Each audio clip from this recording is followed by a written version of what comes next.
On poursuit nos rencontres sous le thème des saines habitudes de vie. Vous savez, on est à l'aube du grand défi Pierre Lavoie, mais du grand défi est né beaucoup de choses. Les cubes énergie et à la baie, le cube de marche, donc qui est en place depuis déjà quelques temps.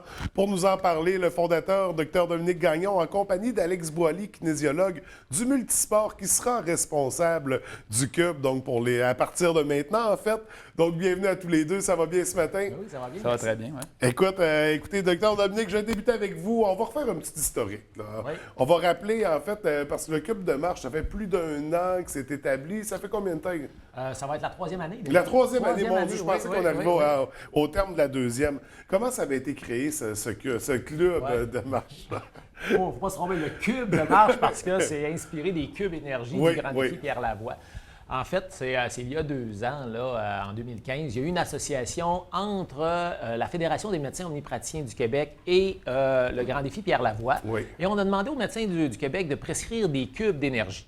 Alors, on a encore dans nos bureaux, pad à prescription, cube d'énergie. Alors, un cube égale 15 minutes d'activité physique. Et les médecins de famille se sont dit, c'est important pour la promotion de la santé de nos patients. Alors, on prescrit pas juste des médicaments, on prescrit aussi de l'activité physique. Oui. Et de là, Pierre Lavoie a eu l'idée, il dit, OK, c'est beau de donner une prescription d'activité physique, mais est-ce qu'on ne peut pas faciliter l'environnement aussi? Et l'activité la plus simple, si on peut dire, la plus démocratique, c'est la marche. Alors, il s'est tourné vers moi, son acolyte un peu là, médical dans ses projets, pour dire, est-ce qu'on n'essaierait pas à Saguenay de partir ça, le premier cube de marche? Oui. Au lieu d'appeler ça un club, on va appeler ça un cube de marche. Et puis, on aimerait là, voir qu'est-ce que ça va donner. Et puis, comme vous savez, on a eu de francs succès au cours des 2 dernières années. Ça a été très populaire. Je me souviens, entre autres, de l'an dernier, là, le projet des cubes intergénérationnels, où est-ce qu'on était 600 à marcher là, sur la piste cyclable là, presque à chaque matin. Alors, ça a été vraiment, là, il y a eu un bel engouement et tout ça. Et puis, l'idée a comme continué, a comme évolué. Et il y a eu aussi une association entre les kinésiologues du Québec et le Grand défi Pierre Lavoie pour dire... Oui, les médecins sont dans leur bureau, ils prescrivent, sont très occupés. Vous savez que, bon, on travaille beaucoup sur l'accessibilité, tout ça. On n'a pas beaucoup de temps comme tel. Les kinésiologues, ce sont les spécialistes de l'activité physique. Donc, l'idée, c'était que, oui, on a parti ça ici avec un médecin qui s'est impliqué. On ne pouvait pas demander à l'ensemble des médecins d'en faire autant. Les kinésiologues, ce sont les spécialistes. Donc, l'idée, c'est d'aller plus vers, justement, que ce soit les kinésiologues qui prennent en charge ces cubes de marche-là. Ce sont eux les spécialistes de l'activité physique, plus que les médecins comme tels, auxquels ils croient. Et puis maintenant, bien, c'est en ce sens-là là, qu'on va procéder ici à la baie. Et je tiens à vous dire que les cubes de marche, ça fait des petits. Dans la région, on est rendu à 6 cubes de marche. Donc, année après année, ça en rajoute. Et au Québec, plus de 80. Ouais. Et ça, c'est seulement au cours des 2 dernières années. Ça a fait boule de neige. Puis, et le premier, c'est celui de la baie. Tout à fait. C'est qui a initié ce beau mouvement-là. C'est donc, ça. on parle de Donc, 80 au Québec. C'est très impressionnant. J'entendais tantôt là, qu'on est fiers à Saguenay. On peut être fiers de notre cube de marche. Ça rajoute sur la fierté. Donc, le cube de marche de la baie qui va se poursuivre. Donc, Alex, c'est maintenant toi qui vas être en charge du cube de marche. Tu es kinésiologue au multisport. Dis-moi, c'est quoi ta vision là, exactement? Qu'est-ce qu'on maintient, ce qui est déjà en place ou on développe ça? Bien, c'est sûr que l'optique, c'est d'aller chercher le plus de gens possible tout le temps, ça c'est sûr. Ce qui est intéressant dans le volet qu'on intègre, c'est comme Dominique disait tantôt, c'est vraiment quelque chose qui est accessible à tout le monde. Tu sais, la marche, c'est le premier niveau d'activité physique, tout le monde est capable de faire ça. Fait que le but, c'est vraiment d'apporter le maximum de gens là, qu'importe leur niveau d'activité physique. Moi, ce qui est le fun aussi, c'est que je marche avec les gens, je suis capable de répondre à leurs questions aussi. C'est vraiment peut-être un petit plus-value qu'il va avoir cette année. Quoique Dominique faisait, je sais qu'il était un franc...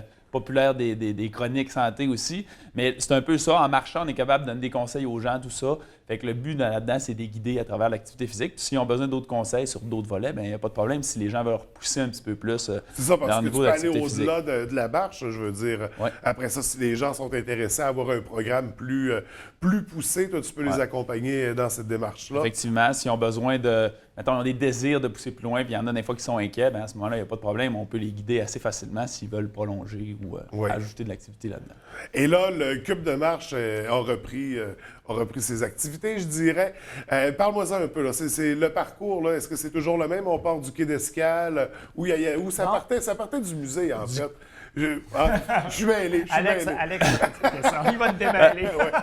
Dans le fond, on a une belle commandite qui a eu lieu, un cube en aluminium qu'on est le seul au Québec d'ailleurs à avoir. Fait que ça, c'est vraiment notre point de départ à chaque fois, qui est comme tout près du CLSC, là, proche de l'aréna. Fait que les gens se stationnent dans l'aréna. C'est le point de rassemblement. C'est le point de rassemblement à 9h les mardis, jeudis. Puis à partir de là, ben, on part en groupe pour marcher finalement, notre heure ou moins, s'il y en a qui le désirent, il n'y a pas de problème vraiment. Nous, on ramasse le nombre de cubes cumulés. Puis, ben, s'il y en a qui vont plus rapidement, mais il n'y a pas de problème non plus. Il peut se créer une petite distinction dans le groupe. Il n'y a vraiment aucun problème avec ça. Mais l'objectif, c'est de se rassembler là le maximum qu'on peut. Ça crée vraiment une dynamique. C'est ça qu'on veut essayer de créer. C'est une synergie. C'est bien différent de marcher toute seule sur la piste versus quand on est plusieurs. Je pense que ça apporte beaucoup plus d'agrément. Plus on est de fou, plus on rit. C'est un peu le même concept dans cette C'est vraiment un phénomène rassembleur. Ouais.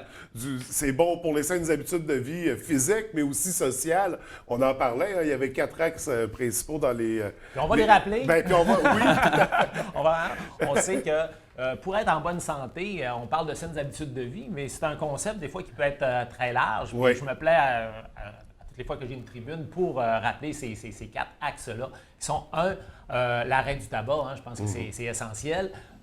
L'alimentation, on dit c'est l'alimentation, puis vous allez entendre de plus en plus dire les aliments non transformés. Oui. Quand on parle de saine alimentation, c'est l'alimentation non transformée, retenons ça. On va parler de cubes énergie, évidemment, donc d'activité physique, donc de 5 à 10 cubes d'énergie par semaine, ce qui représente les recommandations de l'Organisation mondiale de la santé, de 75 à 300 minutes d'activité physique. Oui. Donc, on le met en cubes d'énergie parce que, bon, avec ça le se grand compte mouvement. beaucoup mieux comme ça. Et finalement, comme on dit aussi, c'est très important de développer de saines relations interpersonnelles pour notre santé mentale et développer nos compétences parentales pour la transmission de ces valeurs-là. Et on est vraiment dans cet esprit-là avec le cube de marche. Intergénérationnel. Oui, intergénérationnel, avoir des relations, rencontrer des gens, c'est très rassembleur, ça se vit en communauté. D'ailleurs, c'est motivant. Là. Je suis convaincu qu'il y a des gens qui vont là plus pour socialiser que pour marcher. Parce que, Pourquoi prendre un café, par exemple, quand on peut le faire en même temps en marchant? Ben, c'est combinons des choses en même temps. Puis ça permet d'être actif en faisant nos activités quotidiennes. C'est ça qu'on essaie un petit peu d'évoluer là-dedans. Puis avec la beauté de nos paysages, c'est juste un plus dans l'ensemble de cette belle démarche-là. Donc, le cube de marche, c'est les mardis et jeudis matin à compter de 9 h. Donc, il y en a dans quelques minutes. Effectivement. Donc, les gens déjà qui nous écoutent peuvent se préparer. Qu'est-ce qu'on recommande? On s'habille comment là, pour aller marcher? Bien, c'est tout le temps en fonction de la température. Le plus important, en fait, c'est évidemment, on veut avoir des bonnes chaussures qui soutiennent bien le pied. Là. On ne va pas là en chaussures d'été, en sandales ou talons, évidemment. En souliers de travail. Après ça, l'habillement est toujours en fonction de la température. Nous, on est là, bon temps, mauvais temps. On a la fameuse expression qui ne fait pas froid, on est seulement mal habillé. Ça s'applique aussi en temps de pluie. Ça veut dire si vous êtes habillé, il n'y a pas de problème. On est tout le temps là, nous autres. Il n'y a rien qui nous empêche d'y aller, à part en cas de tornade, je pense. Sinon, mais vraiment, il suffit de s'adapter. Là, vraiment, il n'y a pas de problème avec ça. Sinon, c'est ça qui est intéressant avec la marche, c'est qu'on a juste besoin des souliers confortables. Après ça, on est prêt à y aller. Vous pouvez amener votre eau si ça vous tente, tout ça, il n'y a aucun problème. Mais les souliers, je pense que c'est ce qu'il y a de plus important. Oui, puis notre bonne humeur. Parce que c'est le fun, puis on rencontre des gens. Donc, les mardis et jeudis matin. Et en terminant, on voulait rajouter quelque chose? Bien, peut-être dire aux gens que le départ du Grand Défi Pierre-Lavoie aussi, que le 1000 km a lieu ce jeudi. Alors, encore une fois, là, c'est un peu... je vous dirais, la fête des saines habitudes de vie, ça a lieu ici à la baie. C'est la 9e édition. Alors, donc, ils vont se rendre jusqu'à Ottawa cette année dans le cadre du 150e anniversaire du Canada, de la Confédération, pour finir à Montréal aussi. Et c'est encore à la baie. Donc, c'est jeudi cette semaine à 18 h qu'aura lieu le départ. Alors, on invite les gens là, à venir encore une fois là, pour... célébrer un petit peu là, les saines habitudes de vie. Oui, tout à fait. Donc, ce jeudi, et nos cubes de marche qu'on surveille de très près. Écoutez, merci à tous les deux. Félicitations pour vos projets, vos initiatives, vos implications. Puis nous, on se revoit la semaine prochaine. On se revoit la semaine prochaine pour parler un petit peu du prochain forum planétaire. Excellent. Donc, ça sera notre prochain sujet. Merci beaucoup à tous les deux. Je vous souhaite une belle journée. Merci.